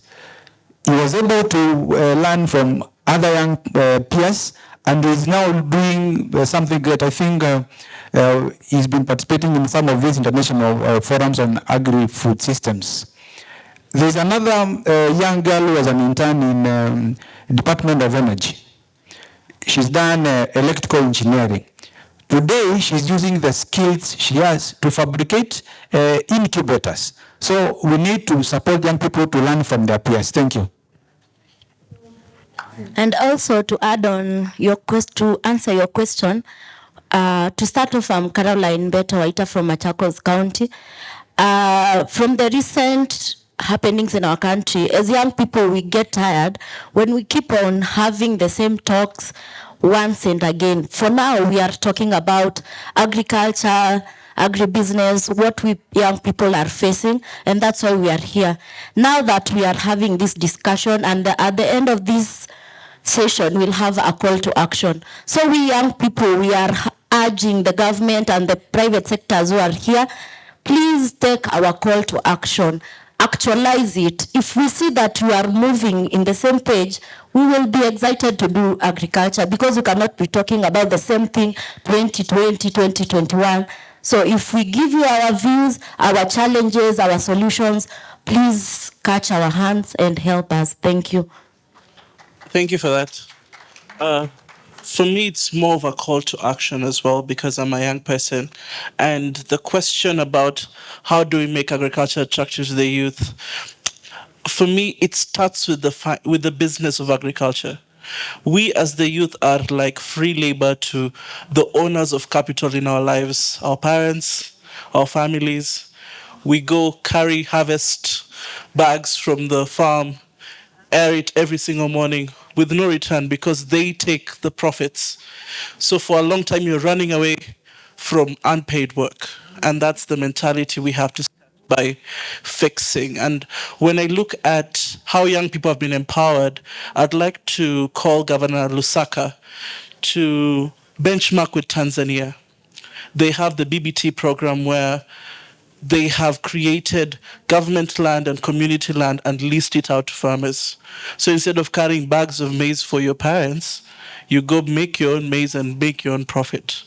And how can we as government utilize our resources in terms of aggregating all that unused capital into youth and affordable opportunities. And this is a legacy program that the government can take to the Africa Food Systems Forum and get funding to be able to support the young farmers here. And when they speak of opportunities, I sit in a place where I look at agribusiness as a business. The same way I get marketing for skincare is how young farmers should start marketing their products. And that can only come if we have seed funding, if we have catalytic funding. That comes from development partners being very intentional in how we get net impact to the youth.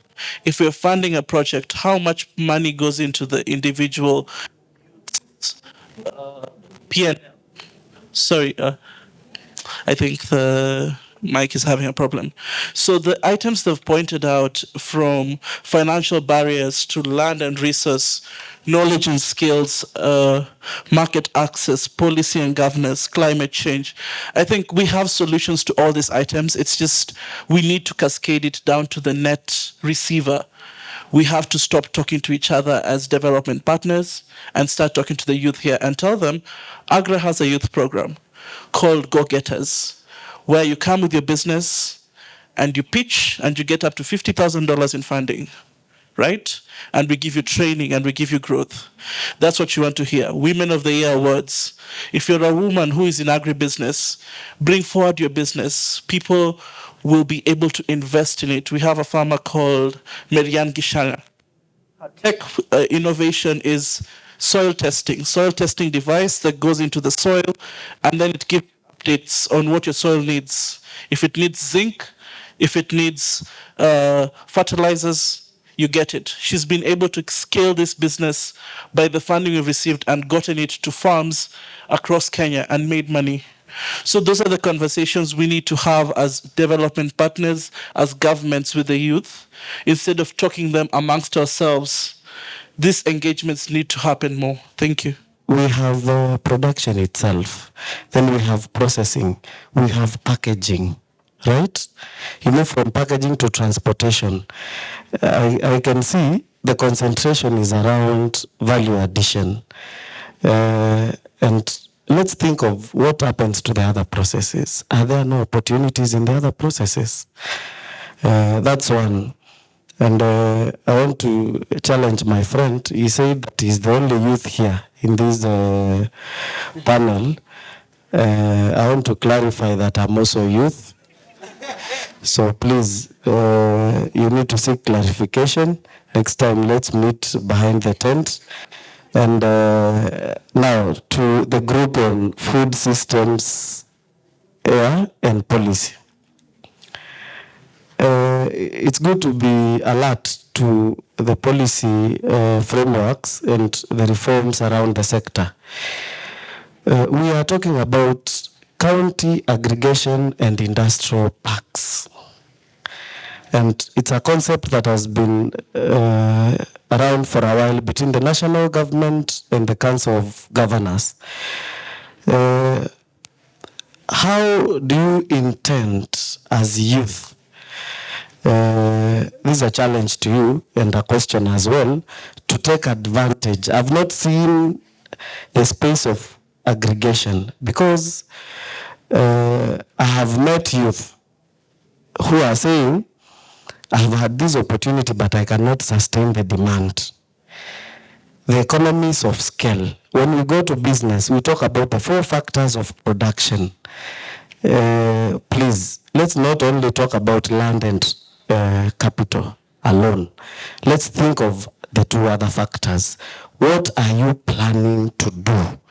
How can you, we, me included, as youth, the mindset change? How can we position ourselves in formation of cooperatives to make sure that we benefit from the county aggregation and industrial park? The future of this country belongs to the youth. Thank you. Yes, thank you. Thank you for the question. Most of the time, we believe in the setting up of the policies. We are supposed to look at those that the policy will influence or affect. So most of the time when we set policies, during the implementation, we find a certain group misses out. So in our view, we feel that even it's today, if we go there, we will realize we have few youth there, including this forum. Unless I'm wrong, you will realize we have few youth in this forum generally compared to the rest of the people or the ages. That is basically because maybe the interest rates are too high to reach for the youth, the other groups, compared to those others. So what we say is that when we set policies, let's say in the aggregation zones, you will require these requirements to find space for you in the aggregation zone. Let's consider that we have youth, and youth always we will understand that we don't have the startup resources to start at a high note of say maybe a rent of 50,000 and you have to pay 6 months to have the room. That will be a disadvantage to the youth. Like for me, I will have to give up for that because I'll be able to raise that amount and I have to raise another amount for capital to start up. So when we set up these aggregation zones and they are targeted for us, let's be intentional that it is targeted for us. Don't put it and then the conditions zinakwambia ile sheria inaambiwa na Waswahili ya kufukuzao ya kuambii toka. So ikiwa hivyo, that means we will not be participating, not because we do not want, but because we will not be able to do it. You understand? So I needed to add a point on the perception issue that we have been saying that we need to change our perception. But I believe we all have a role to play in maintaining the perception. Like for youth, wengi wanaamini agribusiness or a business in the agricultural sector is it's not profitable because it's unpredictable.